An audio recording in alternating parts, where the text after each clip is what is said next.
Welcome to the Self-Belief Podcast, where we talk with people who have great influence in the Metro Detroit business community.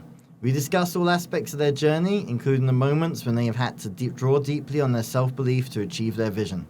I will be your host, Keith Baldwin, with my co-host, Jordana Chaffetz, sponsored by Regal Payments and JAC Digital, as well as our studio partner, Office Evolution of Troy. These conversations will potentially make you re-examine your beliefs about business, people, and life in general. You know, I said at that very moment, okay, this is harder than I thought. Right. And you know, people aren't just dying to work with us.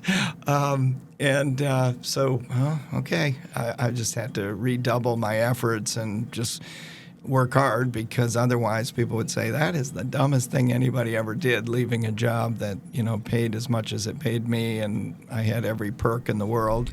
As a business owner, if the answer to the question, who does your credit card processing, is just, I'm not sure, or at my bank I think, then you are obviously not receiving the royal treatment you deserve. Regal Payments helps businesses accept payments in the most efficient and cost-effective ways possible.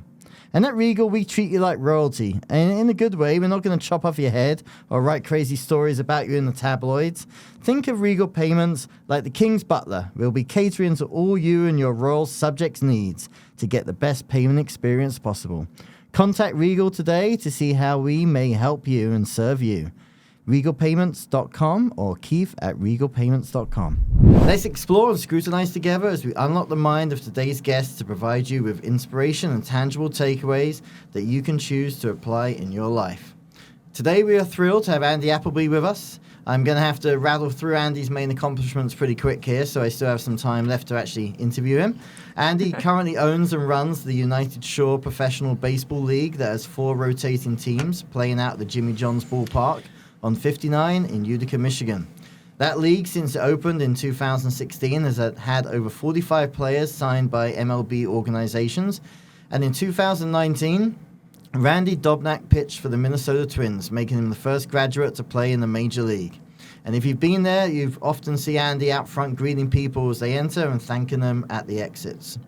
At age 30, he was senior VP of the Palace Entertainment Group, working with the Pistons and all other interests from 86 to 98, before branching out on his own and setting up General Sports and Entertainment in 98. Under General Sports, he has done many things, such as run a sports player agency and own Derby County, a storied English soccer club. And he was named 2002 Ernst & Young Entrepreneur of the Year, 2018 Illich School at Wayne State named him Executive of the Year in 2018. Now, Andy may tell you his greatest accomplishment is his family, with his wife, Chris, who he has 4 children with.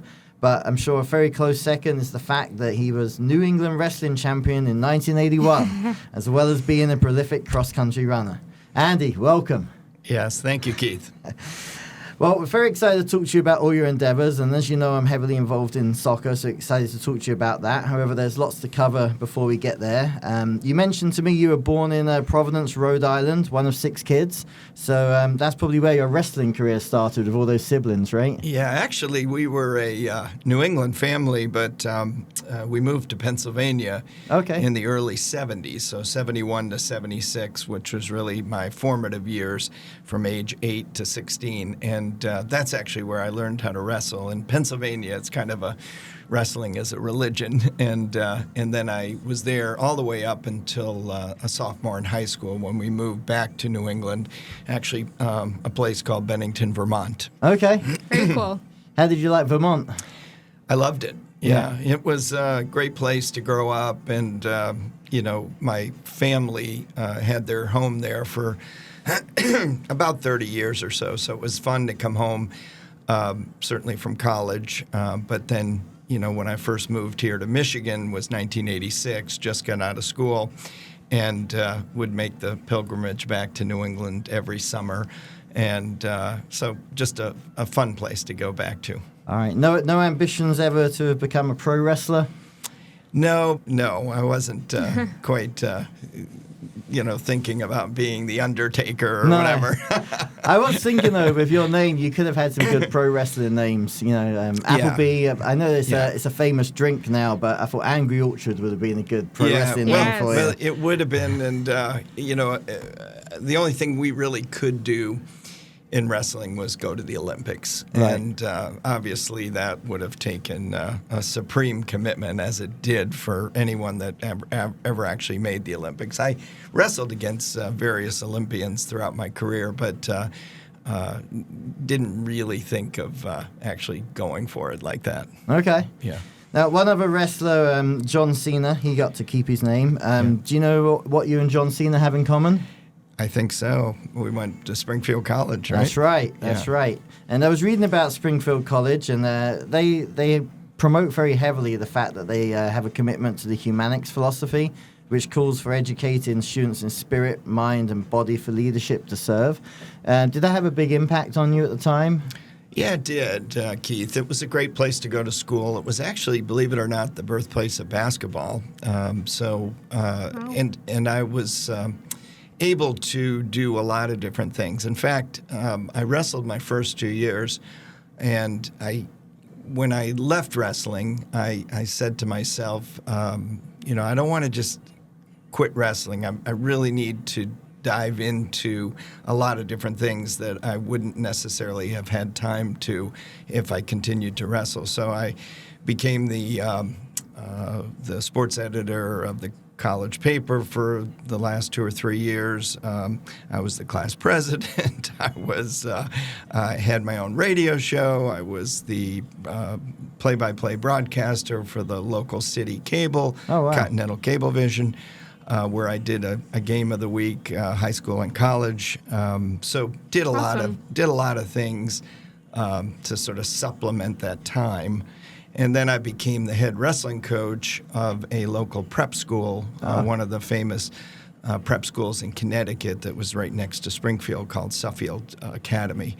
I kept myself very, very busy, and I think at that point I was a double major too. So a lot going on. I've always been a busy person. Yeah. Oh man, how do you work with that? How do you balance everything then if you're always so busy? Well, it's hard, but at the same time, I think I'm very blessed, and even today, with a lot of these further questions you're going to have, Keith, that when you get to work in the toy department, first of all, no one will ever give you any empathy or sympathy, including my wife and kids. But at the same time, the old philosopher said, find something you enjoy doing and you'll never work a day in your life. And it's not quite like that, believe me, because sports is, it's a wonderful privilege to work in, but there's a lot of sacrifice. You gotta work all the games, and of course, from a very early age, I never looked at that as a bad thing. I always thought it was a great thing. In fact, working for the Pistons, which I've continued in every endeavor since, you get to very few places or occupations on earth where your customers actually come to you. And, I really made it more of an art form when I worked for the Pistons, where I would just spend almost the entire 2 or 3 hour period meeting people and saying hello and making their experience better.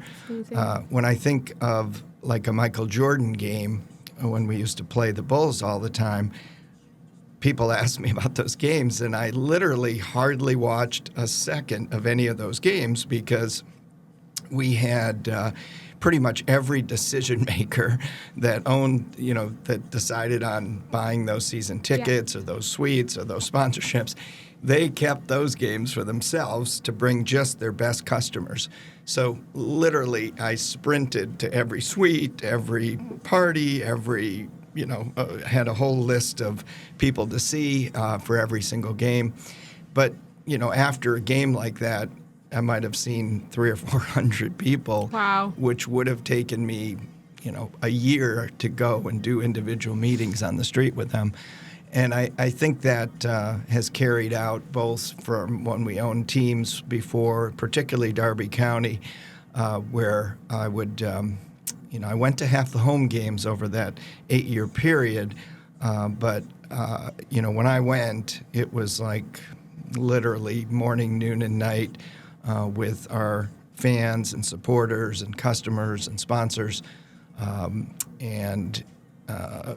and when I went, I don't know if this is still true, but at the time, I think I was the first club chairman that, wanted to walk through the concourses and this Wow.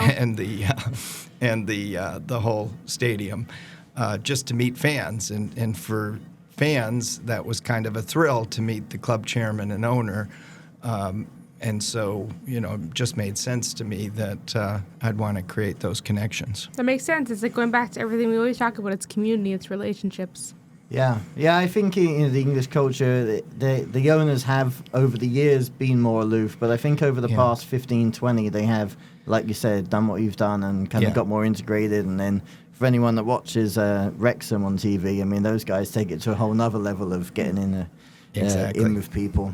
Now, in '86, when you worked with the Palace Entertainment Group, was that your first job? How did you get that job? What was your role? Were you like VP of sales? I had gotten my master's degree in sports management. I stayed at Springfield just because it was a full-year program, including an internship. And the internship I did was at the Capitol Center in Washington. And to fulfill my internship, I worked with the PR side of the Capitol Center, and they were in charge of, not only did at the time, the Washington Bullets of the NBA and the Washington Capitals of the NHL, they both played their games at the Cap Center, but also on the other times, particularly when I was there in the summer, when there weren't any games, we were booking the Disney shows and such. So I worked exclusively in that area from sort of 9 to 5. And then someone had said, hey, to make a few extra bucks, you could work and be a telemarketer for the hockey team at night. And that's all I needed to hear, because it was the internship is unpaid except for like gas money. And so I went back and worked for the hockey team at night, and had a lot of success with that, just telemarketing, cold call to sell 10 game plans and season tickets. So the little advantage I had after that internship was over was that I shot my resume to all the major sports teams in America, and but knowing that what was needed, like it wasn't when I got the job with the Pistons, I knew exactly what I needed to do. Versus maybe others that maybe just got out of college and were, wondering where the bathroom was for the first month or something. I kind of knew right away. And at the Pistons, it was really a perfect place for me because Tom Wilson was our CEO, and he was super interested in, great salespeople. Right. Let's say they had a personal interest in that. And so that worked really well. But you found out pretty quickly that it wasn't enough to be, better than everybody on the sales charts. I knew I needed to be 3 times better than everyone to really get noticed. And now, flash forward, I might have been 3 times better than everyone, but it was mostly because I worked 3 times harder. Now, what were some little things you did that other people weren't doing? Well, so the advantage I had, Keith, if you want to call it that, was that I was coming here to Detroit, where this was my job. And, I was really, I wouldn't say one of the first, but one of the relatively few first that actually went to college for this. Okay. And so this was my occupation. Prior to that, most people that worked in sports, it was a fun job. It was the owner's son that ran the team, and all his friends and their kids were in the sales and sponsorship area and such. So this was more of a like a real occupation, real job moving forward. Of course, this was 40 years ago now, or 37, but. But the advantage I had, Keith, was that I wasn't married, didn't have kids, didn't really have any friends here. Essentially, I'm here to work, Right. And when you realize in sales that it's a numbers game, and that Sure. you're as good as how hard you work, frankly. And whereas we had maybe 60, 70 people that I was sort of competing against for 1 or 2 spots. But most of those people, they didn't really take it as seriously, or they just wanted to go home at 5 o'clock. But I was there to work, and I didn't have anything better to do anyway, so I wanted to work till basically 10 o'clock every night. Right. Wow. And weekends too. Who cares, And besides that, you're selling something fun. It's Pistons basketball. Right. I think it's not like I was selling, widgets or anything. I think a lot of people these days talk about work-life balance and the healthiness of it, which I think is important. But I think also, like I did it in my 20s, and you're explaining it now, there's a work-life balance over your whole life. And the early 20s is a time for it not to be balanced on the life. Right. Sometimes. You've got to dive in 100%. and do your career, and then the balance comes a bit later. Well, exactly. I mean, just people think, though, that I came here to Michigan for some big offer, and it wasn't that. It was literally $50 a week, no benefits, and 7% commission. It's 100% accurate. But when you're good, as I was, and effective, and had a great performance, then not only did they want to sign you up right away, but also make sure you get on a salary, and so because I would have maybe broken the bank on the commission. So, but to be fair to Tom and all the folks at the Palace and Pistons, they were always fair with me, Sure. In terms of my compensation, always, and again, working with Tom and Dan Hauser and people like that, they were, when you did well and performed well, you get treated well. I mean, Right. so it was, it was just a great match. In fact, I never really felt, with the possible exception of the first year, that I ever really had a boss, because I know what I needed to do. They knew what I needed to do. Nobody had to really they tell gave you me the freedom, anything. and you did it. And so it was great. And then, of course, what I hadn't thought of was that the team would get better.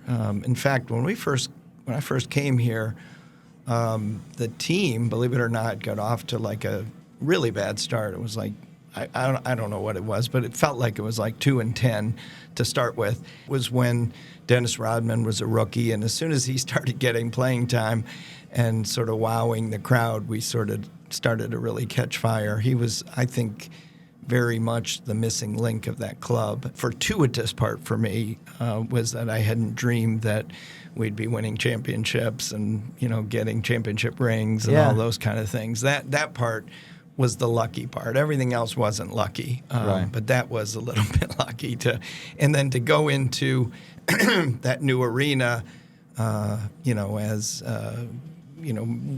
we got to the finals for that year, and then we won our first 2 years of the new arena. How fortunate can you get in that respect? But like anything, when you do win, now the prices are a lot higher. Everything always finds its balance in sales. For sure. So, yes, you could say, oh, you were selling a championship team, but yes, we were asking for 3 times the prices of a normal thing. So, it always made it not a simple sale, no matter how you looked at it.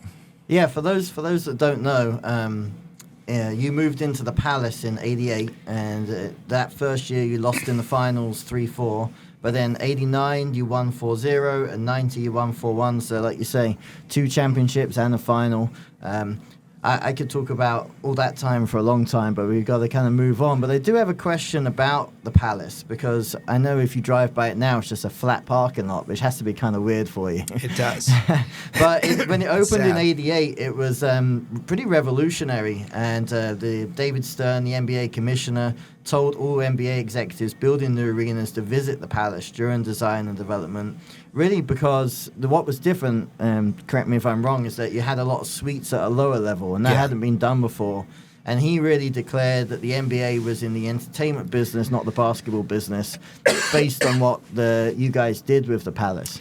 And So, obviously seeing that model, and we'll come to baseball in a little bit, but when you designed your baseball stadium, did you use a lot of principles from that? 100%. And, Tom Wilson really is the one that deserves almost all the credit for the Palace. Not that Bill, didn't have a lot to do with it as well, paying the bills Sure. on a new arena. But, so Tom was really the first that put the suites in. Prior to Tom, all arenas were built, and then sort of suites were an afterthought. Like, we could create this little space and charge a lot more money. But almost always, when you think of that, well, you can't really do that with an arena fully built, but you could upstairs. So almost everything was just skyboxes prior to Tom. But then Tom thought of this design to put the suites in first, and then the seats were more of an afterthought. And we had 180 suites to sell. Again, a big chore, but I had a lot of success helping with that. So we were able to sell out all 180 suites prior to the Palace opening, which was amazing. A big accomplishment. Yeah. Well, in '98, you left the Palace Entertainment Group to set up General Sports, which provides marketing, consulting, amongst other things. What was the decision process to leave your role and to go out on your own? That's a great question, Keith, because, I literally had absolutely positively one of the great jobs in sports, didn't really have a boss, had almost, I won't say all the accounts, but I had done really well, where a lot of the accounts, the sales accounts, were mine. I literally could have hibernated at my desk for 20 years and been a star. But it was a shame that a beer company had to come up with that slogan, you only go around once in life. But I really felt like I could do more than just work with the Pistons. But it did take me several years to create a business plan that I felt was good enough to, leave. Like, I felt like if I couldn't create the next great company, why would I leave the best job at sports? So it took me a long time to really create the architecture for General Sports. And even the name, first there was General Electric, then General Motors, and now General Sports. So, hard to believe, but it's been now 25 years since I've been on my own, which is, amazing and very hard to believe, hard to even imagine how long that's gone. But it's gone really well. We've had some ups and downs, of course, and, we had a couple of teams that we, by rights maybe should have had and didn't. But if I had gotten those teams earlier in my career, then I never would have built the ballpark and never would have done all the various things that we've done. We never would have created a 501c3 charity that's, ultimately done, hundreds and hundreds of, children's bedrooms for chronically ill children. So a lot of things that have come from not achieving those. Although had we bought some of those teams, or one in particular, we would be probably a billionaire right now. So yeah. Well, we'll come on to those. I know once you told me you had the chance to get an MLS team early on, and you didn't quite believe in the league back then. Yeah. But Well, there's a lot of those things that the valuations in sports have really taken on a crazy. For someone that's been in the business as long as I have, it's just unimaginable, the values of these teams, but as soon as teams were viewed as a work of art, it's a Mona Lisa, it's billions, or this Rembrandt is 100 million. How do you it's so that's kind of the way sports teams have become, where it's more of like a work of art. Sure. The actual sales and marketing of that are pretty similar to what it was even when I started, where it's not easy to make money. It's even harder to make money, I think, today with the salaries the way they are, and the fact that you have to charge so much for tickets, et cetera. Right. So. Now, just so people understand, when you first started General Sports, what were the main things you did? I see that General Sports does a lot of consulting, whether it be, I know you did something for Saginaw Valley State University, helping them determine the value for naming rights for their sports building, so it can be something along that line. I saw in 2003, was it you got the exclusive rights to the AstroTurf? So what was the main focus of General Sports when you first started? Well, it was to try to take a general view of sports, and we sort of dabbled in executive search and team consulting and corporate consulting. So I had, right off the bat, I was able to sign up Comerica Bank and Blue Cross and the Cleveland Clinic and several other companies that that are slipping my mind at the moment, where we did all of their sports sponsorships deals for them. So, someone like me that, largely helped to write the book on sports sponsorships, then we were doing it for companies like Blue Cross and Comerica and those companies. And so it just stood to reason that we could probably negotiate a little better deal with sports teams and get them more for their money. And so that's how that worked out. And those retainers, might have been about $500,000 a year, which which really kind of helped to fuel our whole business, because that kind of paid for all the payroll and expenses and office and such. And so we did that. And then, of course, I didn't want the whole reason of leaving the Pistons was to buy teams. And so we bought a minor league baseball team in Fort Wayne, Indiana, and that turned out to be a great situation. Not only was it the genesis for our ballpark here in Utica, but also, we were Team of the Year 2 years in a row in 2003 and 2004. I just fell in love with minor league baseball. But that, again, we had a management fee, and then we bought it for X and sold it for X, and every investor had a great time with it, and 20% IRR. So that worked out great. And then we did get into the AstroTurf business. That was just when, you may or may not remember, right then was the time where high schools and colleges were really going to these synthetic turf fields. So from 2005 to 2009, we sold maybe even the majority of high school and college football fields around the Midwest. Wow. It had to be a great time to get into it as everyone's buying it. It was. And then, but then we sold it in 2009 to the parent company of AstroTurf. And just prior to that, we bought our first major club, which you mentioned early on, which was Darby County. And Darby was in the Premier League at the time we bought it, but sort of heading down, as it was late January of 2008 when we bought it. Yeah.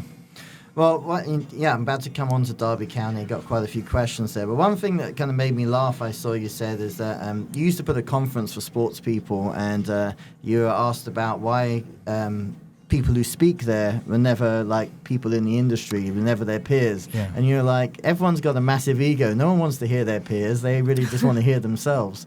And so sports does come with ego. How's it been managing and working with egos in sports this whole time?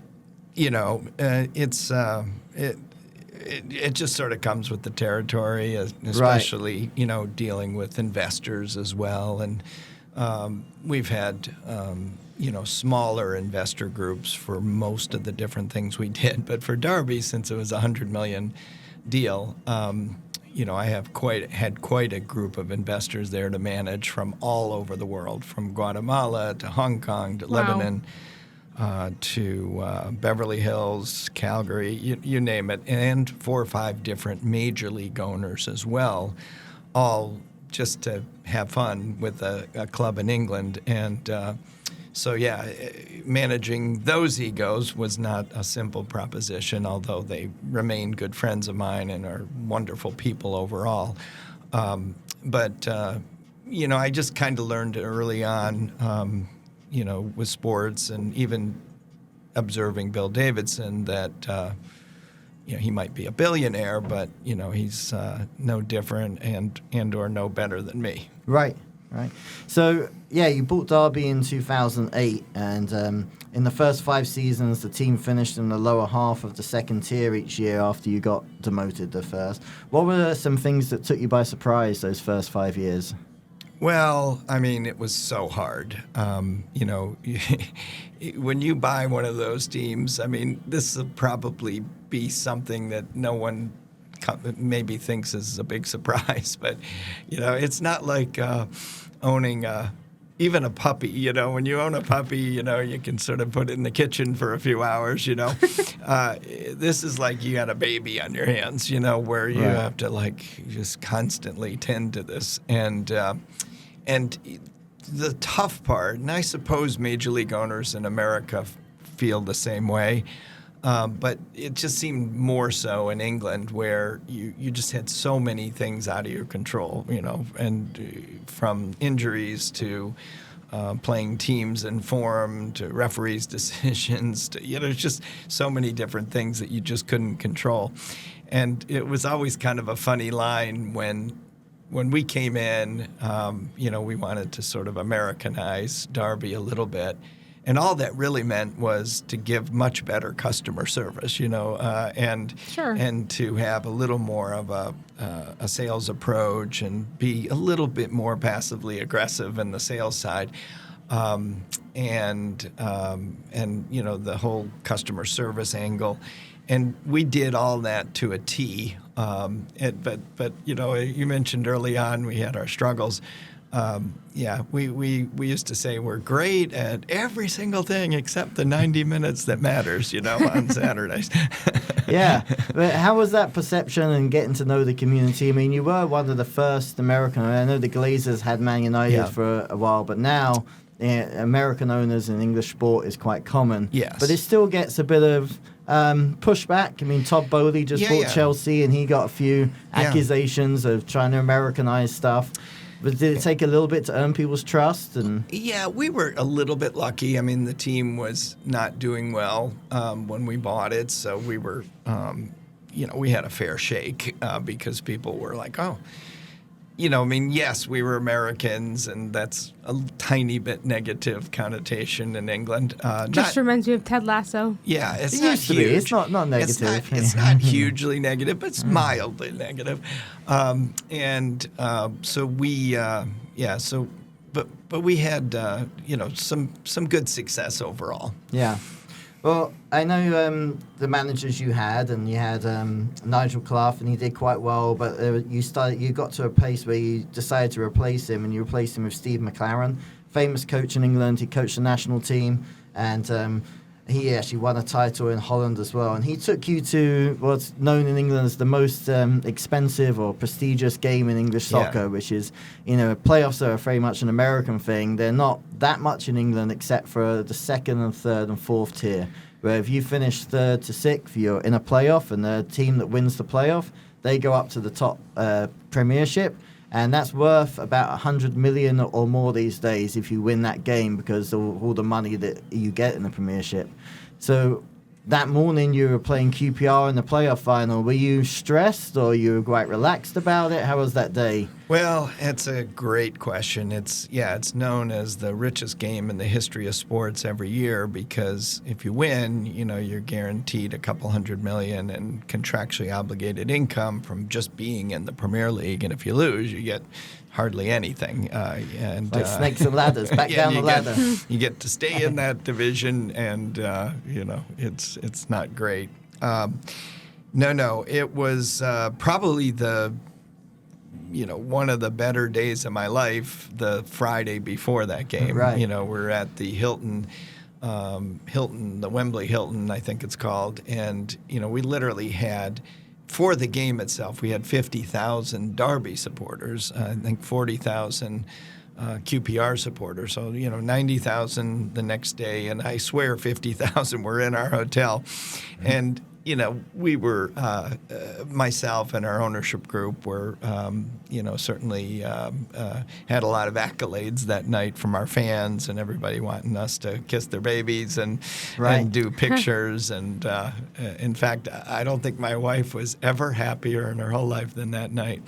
But then, of course, the next day, and especially the way we lost, where we had 80% possession and 14 corner kicks, and the other team had one corner kick and I can see you've forgotten about it already. You don't remember any details. It's fine. And, there had to be a tough loss. The only way we could have lost is to lose the way we did, where it was a miraculous shot with no time left on the clock. And, if we were to play things back, I think the manager would have been a little bit less aggressive in extra time because we were heading towards, I think, 30 minutes of extra time where there's no way that QPR would have kept us out of the goal because they were dead tired as it was. And they were down to 10 men, by the way. So, but, it was what it was. I mentioned my wife on Friday being the happiest ever, and I swear there's never been a sadder person on Saturday night. She didn't blame you for the loss, though. No, but she cried for 10 days. It was that was kind of Derby County was really kind of her first love in terms of a sports team. Like she's not really a sports fan, and that she kind of fell hook, line, and sinker for that. And so anyway, it was a little sad.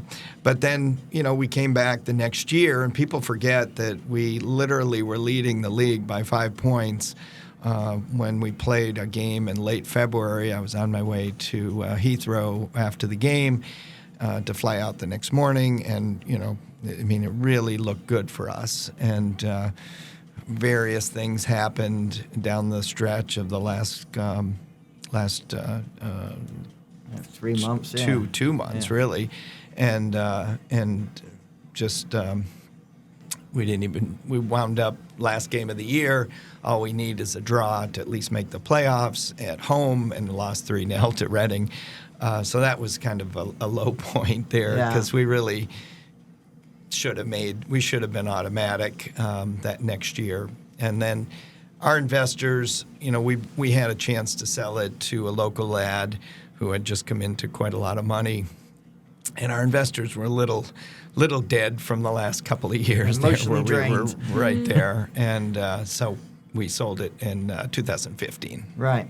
So then when you took over Derby, you said you were excited about the opportunity to make a significant impact. And did you feel you did? And then you mentioned you sold it. Yeah. And unfortunately, the person who purchased it kind of took it into a bad financial state, which has meant Derby are now in a division lower. Do you feel a lot of your good work got unraveled, or it just kind of was what it was? I think it certainly did. I think that I'm super proud of what we did there, and I think I'm one of a handful of English owners that left their team in a much better place than they found it. Yeah, it's great. And so, and for that very reason, we looked at buying the club last year while it was in administration, because I had such a good reputation there, and I knew they would have wanted me back with open arms. Yeah. But I know you're still potentially keeping your eye open. You don't dismiss getting back into the English game? No, but right now we're kind of helping teams sell and buy teams, and so we're talking to English owners all the time. And there may be a time where we get back into it and own it as well. But at this moment, we're just kind of helping to broker those. Yeah. Well, now I want to move on to your baseball. I know we're a bit pushed for time this morning, and in 2016, that's when you started your baseballs, correct? Mm-hmm.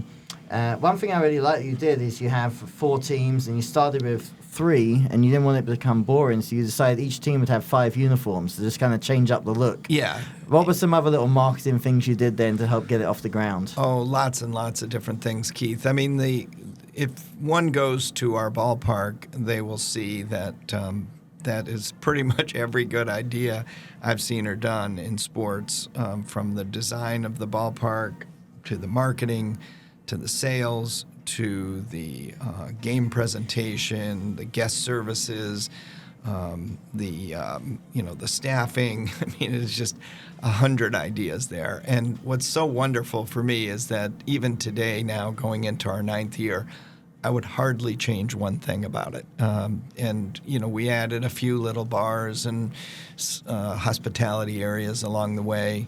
But for the most part, it's great. The only reason that we haven't expanded is that we can't really throw another team or create another team in that one stadium. To have 4 teams is a bit of a stretch because those players need more reps and pitches and more at-bats. So we need to build another ballpark somewhere, and we've got some great discussions going on.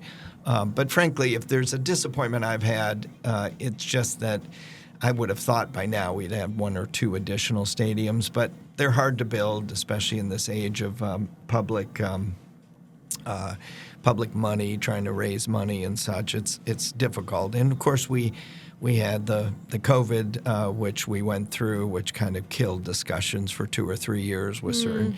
So, I'm not beating myself up over it. It's just that I wish that we would have had another stadium or 2 and have, 2 to 4 more teams. Yeah. But it's fine the way it is as well. You mentioned there's, every team has 5 different color uniforms. It's not nearly as repetitious as one might think with all the teams playing each other because rosters are constantly moving, guys coming in and out. And managers, because of our 51 players, I think you mentioned 45, we're up to 51 now that have been signed by major league teams. Our managers are so discerning that they're always looking for the next great player. And of course, great players will come from anywhere to come to our league because they know by virtue of 51 already being signed that they're going to get noticed. And so they get to come, they play in front of sold-out crowds, they get to hug kids and sign autographs. And, I mean, it's a wonderful experience for a player, and all we give them is a chance. And, and I'm not going to make the decision if they get signed by an MLB team, it'll be an MLB team. Right. If they want to work hard enough and get better and have a great, great character, they got a chance. Yeah, if you haven't been, I highly suggest going. I mean, it's I enjoy all sports. I mean, baseball isn't my most favorite, but every time I've been, it's like you say, the Palace. It's built for entertainment. There's many things for the kids to do. The actual baseball product is very good. Yeah. It's enjoyable to watch, and then there's so many things to do in the stadium as well. Yeah, it's a great thing, and even when we play that last game, our 70th game of the summer, yes, I'm happy to take a little break, to be fair, but I miss it because I love going to the games, and people say it's a fun atmosphere, and you do the fireworks on a Friday as well. But people say, how do you, especially my friends, how do you go to 70 games? That's crazy in the summer, and I'm like, well, in so many ways, there's no place I'd rather be than hosting 4,000 happy people every night. Right. It's just as good as it gets. I need to go to a game. I'm not a huge sports fan, but this makes me want to go. Oh, yeah. You should come to a Friday night game. Okay. It's and you get to meet the bat dog as well. Yeah, I would love that. Oh, yeah. Wonderful atmosphere and, really the cleanest and safest ballpark in America. Amazing. Yeah. We're going to finish with a few quick fire questions for you. Okay. What was a moment you look back over your time where you really had to dig deep into your reserves of self-belief and kind of pull yourself through a tough time? Well, I think there have been a couple of those along the way. I think the first one was, leaving the Pistons after 4 months, and, we had, what looked like maybe we were going to buy Fort Wayne, so that was sort of on its way to happening. But I had made lots of great presentations to Blue Cross and Comerica and all these different companies. And at that very moment, December 28th, we hadn't really sold any of those because it takes a while to sell consultative programs like that. And I thought to myself, I have made so many good decisions in my life, and why have, what's been behind that? And it really came to me that, we make our decisions great decisions. Like, we do everything possible, in my case anyway, to make that a good decision. So at the end, everybody says, oh, that was a good decision to do that. But it really was. It really just comes back to how hard you worked. I said at that very moment, okay, this is harder than I thought, right. And people aren't just dying to work with us, okay, I just had to redouble my efforts and just work hard, because otherwise people would say that is the dumbest thing anybody ever did, leaving a job that paid as much as it paid me, and I had every perk in the world. And tons of accounts. So I really, that was probably the biggest there. And the second was when we lost. We were going to buy a team called the St. Louis Blues in the NHL in about 2006, and we thought it was done, and we lost it, and that was a challenging time. I'll tell you. It wasn't like you lost sleep. It's like I just couldn't sleep for like 7 days, and so. What was a couple of lessons learned in why did you lose it? Did you go back and analyze what you could have done better? Well, I certainly didn't have I don't like to blame anyone, but I certainly didn't have a very great team of people to work with on that. That was hard. They didn't really see what I saw, where we were buying this team for X and it's worth well over 10 times that now. Just they just didn't buy into your vision. They weren't as committed. Just 15 years later, right? So they didn't really get it like I did, and so anyway, it was hard. It was just a lot of things kind of coming together to make that difficult. But it's never going to be easy when you're not the billionaire. Right. I was just putting this deal together, and had it been all my money, the deal would have been done. But when you get thrown a curveball, you got to do kind of the fiduciary thing. And and literally 2 days later, they sold it out from under us, and so it was a very, very difficult time for me. But again, had I not gone through that, we wouldn't be, building all these other things. So I can't really kick myself too much, other than, we would have certainly been a much wealthier family. Yeah. Well, and finally, what advice would you give someone trying to get into sports these days? It's definitely something popular to get into. So. Yeah. Well, I mentioned I got my master's degree, and it was in something called sports management, which I thought, oh my God, they have a degree in sports management. How do I sign up for that? But nowadays, with the way colleges are marketed, I mean, every junior college has sports marketing, let alone every college. So it's super hard to get jobs in sports.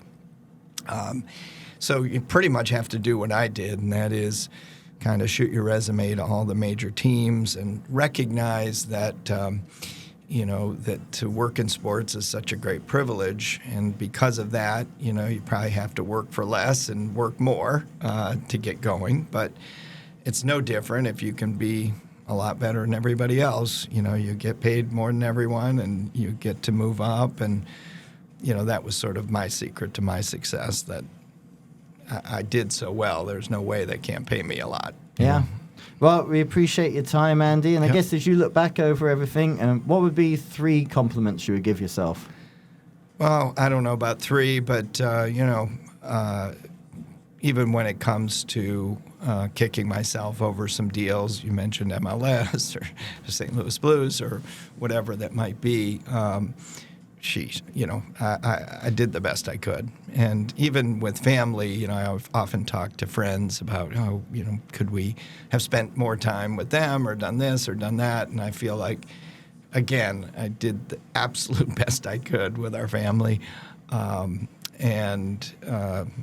Third, just recognizing that, hard work is pretty much gets you everywhere. Sure. There's just no substitute for it. And that's, I think, what young people today, they don't always love that answer, because obviously we get that question constantly about sports, and every friend I ever knew's son and grandson and cousin wants to talk to me, and then it's kind of a shorter conversation, because it's pretty simple. If you get in there, you got to really work your tail off to be successful. But if you do, you'll do better than most jobs. Sure. Well, Andy, thanks for spending time with us this morning. Really appreciate it. Yeah. Thank you for joining us. Yes. Good to see you both. Keith.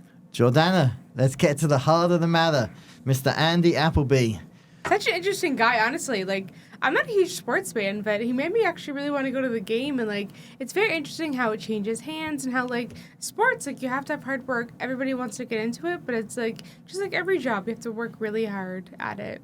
Yeah, I mean, I think no matter what subject matter, whether it's sports or architecture, building, whatever profession it is, he talked about the values of hard work. He understood what his mission was each time.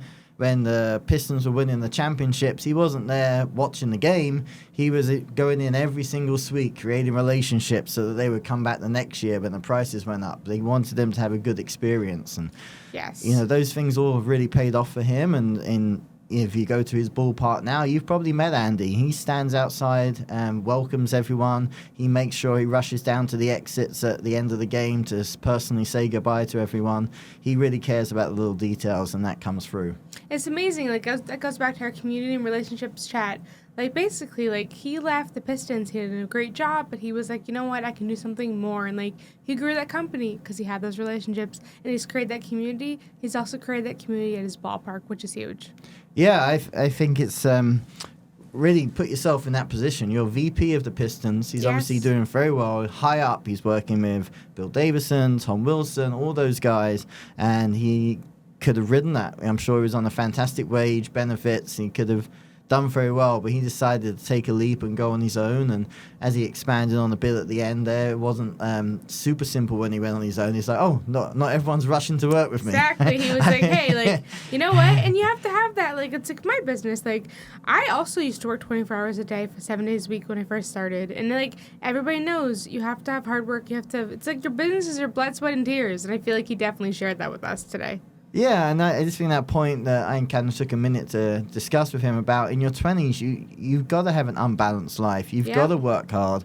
It doesn't mean you don't take the odd day here or there or do certain things for self-care, but don't treat your 20s like your 40s where you want to have more time. I mean, you've got to put in the work there to build the foundation for what you do. 100%. I mean, like, even me, like, my business is almost 7 years old, and I'm like, whoa, I definitely built a foundation. Like, I started my business when I was 24, and I had nothing to lose. Like, literally, I used to work 24/7, 7 days a week, and I was like, you know what? I grew my business. And, like, when you're in your 20s, if you're not in a relationship, you're not married, you have no kids, like, that's your time to really drive and put a foundation for something. Yeah, and like you said, I know sports for a lot of people is like a dream job, a dream field, but make your work your passion, because you don't want to be putting in all that hard work and building a business if you're not loving kind of what you're doing. You don't always have to love the actual thing. You can love the cause of it. So I just think so many great lessons for Andy. He's definitely self-made in what he did. No one handed him anything, and it's great some of the ventures he's done. It's amazing, yeah, and I can't wait to hear more about him and see what else he's doing next. Yeah, and if you haven't visited the ballpark, take a visit, especially if you've got kids, family, beautiful night weather. It's a good place to hang out. Very, very well priced as well. I'm sure my husband would love to go. He's obsessed with sports, so... Well, there you go. And you haven't taken him yet. Shame on you, Jordana. I know. Shame on me. Yes. Well, thanks again for tuning in. We got some more great guests coming up. We do obviously hope you tune in to all our podcasts, socials, Spotify, rank us, email us with any questions, hosts at selfbeliefpodcast.com.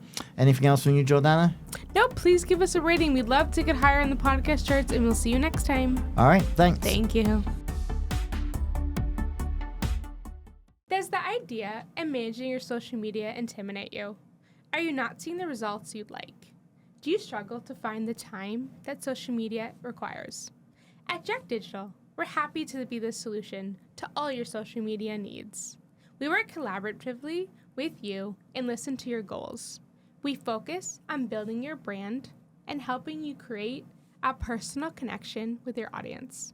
From social media consulting to customize social media strategies, we are here to help you have less stress and more results. And at the end of the day, enjoy your social media.